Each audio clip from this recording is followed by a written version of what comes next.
Assalamualaikum warahmatullahi wabarakatuh. Kali ini Ane akan memberikan tutorial mengenai cara menggunakan shader bawaan DaVinci Resolve. Shader itu kalau menurut Ane semacam tekstur yang udah siap dipakai ya. Jadi ibaratnya untuk memantapkan detail pada suatu objek 3D ya. Misal contoh kayak kubus, terus kemudian lantai atau tembok, dan banyak lainnya yang berkaitan dengan 3D tentunya. Termasuk teks juga bisa. Nah, sekarang Ane bakal mengajarkan kepada kalian cara menggunakannya ya. Pertama kita main diffusion composition seperti ini. Oke, ini kita tarik. Kemudian di bagian fusion klik Ctrl D untuk mengubah durasi. Kita bakal jadikan satu frame ya. Kenapa nih mau jadikan satu frame aja? Karena ini main shader ini nggak enteng ya. Nggak enteng bener. Ini sebelumnya Ane udah bikin tutorial ya, udah 2 kali tapi komputernya langsung crash. Jadi ini Ane bakal bikin sebatas buat wallpaper aja ya. Misal kalau mau buat teman-teman mau nyoba ya, itu lumayan lah daripada nggak sama sekali kan. Terus kemudian kita masuk ke Fusion seperti ini ya, kita geser media outnya dan pastikan tampilannya seperti ini ya teman-teman. Ini kan aslinya kan single ya, kita bikin jadi dual viewer. Ini viewer 1, viewer 2. Oke, ini yang di tanda dot ini yang warna putih di sebelah kanan berarti ya. Kalau misalnya di kirinya aktif berarti yang di kiri gitu. Oke, lanjut. Sekarang kita bakal masukkan teks 3D, kemudian image plane 3D, habis itu ada merge 3D juga, merge 3D lagi, kemudian sebelah kanannya ada render 3D, kemudian di sebelah bawahnya merge 3D 2 ada spotlight, sama kita tambahkan lagi ambient light. Oke, nah jadi kurang lebih kayak gini ya. Ya ini aja dulu. Oke, sekarang kita bakal hubungkan seperti ini ya. Nih kita hubungkan ya. Untuk spotlight sama ambient light nggak usah dulu ya nanti. Nah, nanti tampilannya bakal seperti ini ya. Oh ya, ini lupa satu lagi, kita tambahkan namanya di sini kamera ya. Sebenarnya kalau nggak pakai kamera juga nggak masalah sih, tapi Ane lebih prefer pakai kamera aja biar enak nanti buat ngaturnya. Dan sekarang untuk bagian merge 3D yang ini, kita mundurkan di bagian transform. Kita mundurin Z-nya ya. Kita jadikan sekitar 9 ya. Tapi sebelum itu, ini kan posisi kan di kiri belum ada preview. Kita klik satu buat previewnya. Nah, seperti ini. Kemudian di bagian merge 3D ini baru kita mundurkan ya. Nah, seperti ini nanti jadinya ya. Nah, untuk mundurinnya ini terserah teman-teman ya mau mundurin sejauh mana. Sefit kameranya aja ya. Kalau menurut Ane jadi nggak usah terlalu pusing-pusing. Ya, segini ya misalnya. Nah, sekarang untuk teks 3D, ini kan teksnya udah kita mundurin ya. Tapi kan nggak kelihatan karena warna putih. Otomatis di bagian image plane 3D, kita bakal mengaplikasikan shader ya. Caranya bagaimana? Di bagian kiri, kalau misalnya kalian efek library-nya udah aktif, tinggal diklik aja template. Tapi kalau yang belum, misal contoh dari media pool nih, misalnya kita klik dulu efek library, kemudian bagian fusion, masuk template nih, terus fusion, habis itu cari namanya shader ya. Nah, di sini baru kita sesuaikan. Misal contoh ini mau pick di sini namanya brushed metal ya, kita tarik. Nah, untuk penggunaannya bagaimana? Untuk shader seperti ini bisa bekerja untuk shape 3D nih contohnya ya. Ini Anda klik satu dulu buat contoh. Ini shape 3D. Bentukannya apa aja? Ada plane, ini plane ya contohnya ya. Plane, cube atau kubus, sphere itu kayak oval ya, lingkaran bola-bola gitu lah. Nih kayak gini. Ini Anda fitin dulu. Kemudian ada lagi silinder, terus kemudian ada cone ini yang buat topi ulang tahun. Torus kayak kue lah kalau nggak salah ya. Terus kemudian satu lagi Aiko ini kayak kubus cuma seginya ada 6 ya. Nah, intinya shape 3D ini bisa dipakai buat brushed metal. Lalu bagaimana kalau untuk yang text 3D? Kalau untuk text 3D, kita akan menambahkan di sebelahnya terlebih dahulu dengan klik Ctrl Space. Namanya itu di situ namanya Replace Material 3D. Nah, 3RPL ya. Kita add aja langsung. Nah, nanti baru kalian hubungkan brushed metalnya ke sini, bukan ke text 3D ya.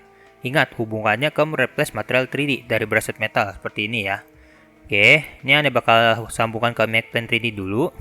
Nah, nanti tampilnya seperti ini. Kemudian bagian text 3D, kalian bisa kecilkan dulu hurufnya kalau misalnya dirasa kegedean. Anda tulis di sini DaVinci Resolve ya.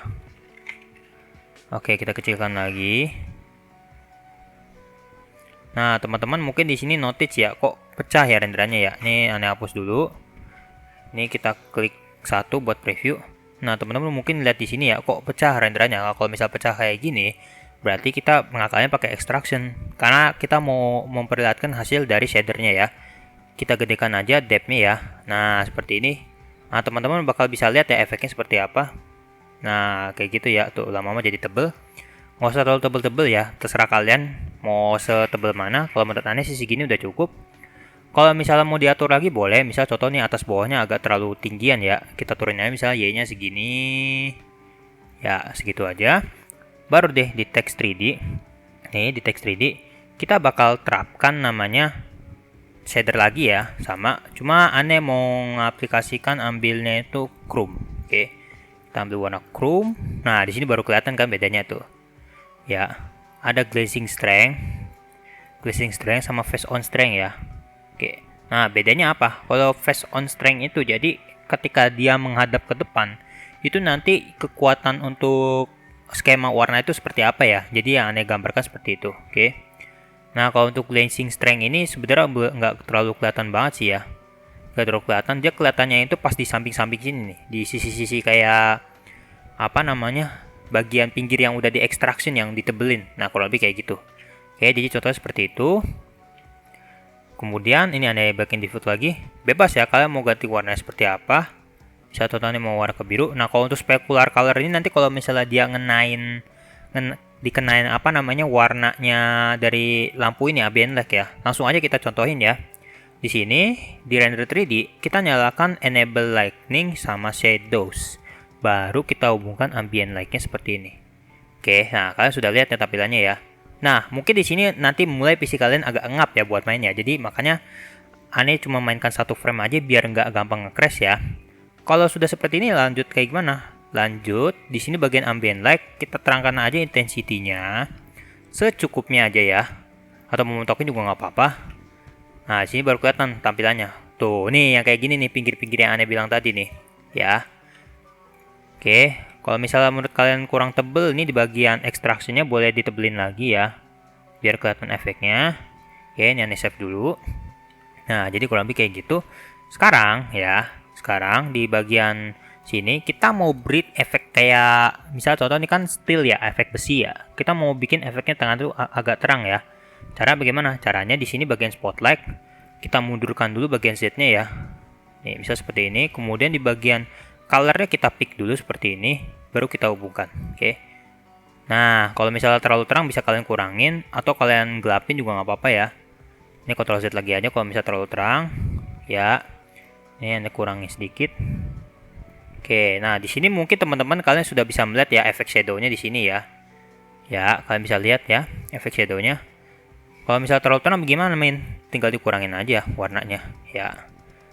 Nah, kalau menurut Anda segini aja udah cukup ya. Jadi kelihatannya agak terang. Kalau misalnya mau dipersempit, count angle-nya juga bisa.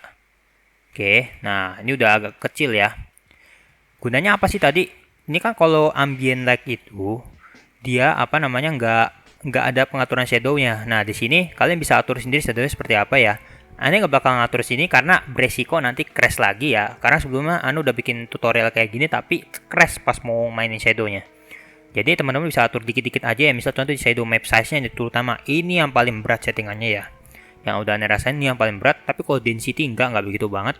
Cuma tetap ada ya efeknya. Bisa total naikin ke 1536 aja. Gunanya apa? Kalau semakin tinggi map size-nya, maka dia semakin detail di bagian shadowing-nya ya. Nih di bagian sini nih.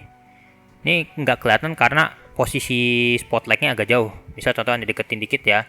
Misal spotlight-nya Anda deketin jadi 1.5. Ya. Oke. Nah, di sini nggak terlalu kelihatan. Tapi kalau misalnya kalian ubah posisi spotlight-nya, misal geser gini ya, baru nanti kelihatan ya efeknya. Di sini nggak begitu kelihatan banget karena emang efek dari spotlight sendiri udah terlalu terang ya. Nih. Kalau misalnya mau dipakein decay juga boleh. Nah, kalau efek decay ini baru nanti kelihatan nih. Kita kurangin. Belum juga, kita kurangin lagi. Nah, ini kalau untuk decay rate kalau dia semakin kecil, dia bakal terang banget ya. Nih, misal contohnya ini kurangin. Nah, tuh kalian bisa lihat ya, kalau makin kecil decay rate-nya makin terang ya. Nah, ini aneh masuk tadi ya, bikin efek agak terang. Tapi ini untuk color picker kita bikin agak gelap lagi, agak darker, jadi nggak terlalu silau banget. Nah, ini nih efek shadow-nya aneh bilang tadi ya. Ini tergantung pemosisiannya aja kayak gimana ya. Oke.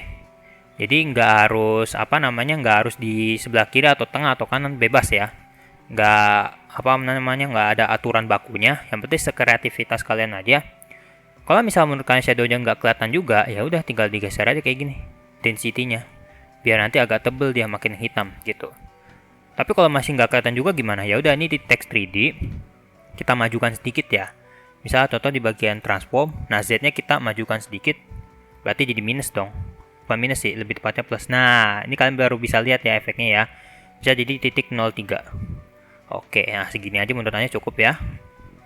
Ya, jadi kelihatannya plug gini, ini kita fitin dulu.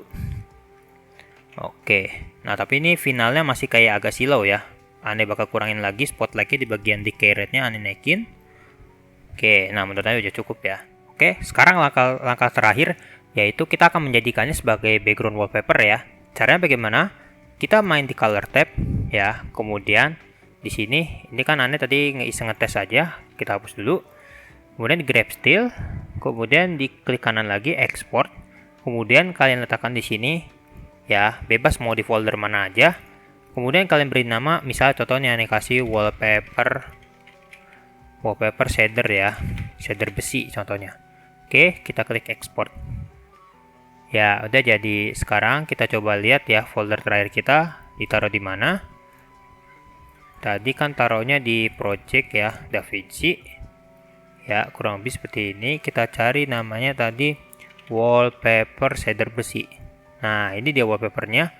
Kalian bisa lihat aja previewnya seperti ini ya. Misal langsung open aja ya, yang dibuka. Nah, kurang lebih kayak gini nanti hasilnya ya. Oke, itu aja mengenai tutorial cara menggunakan shader di DaVinci Resolve. Semoga bermanfaat buat teman-teman yang sedang belajar DaVinci Resolve. Sekian dari Ane. Wassalamualaikum warahmatullahi wabarakatuh.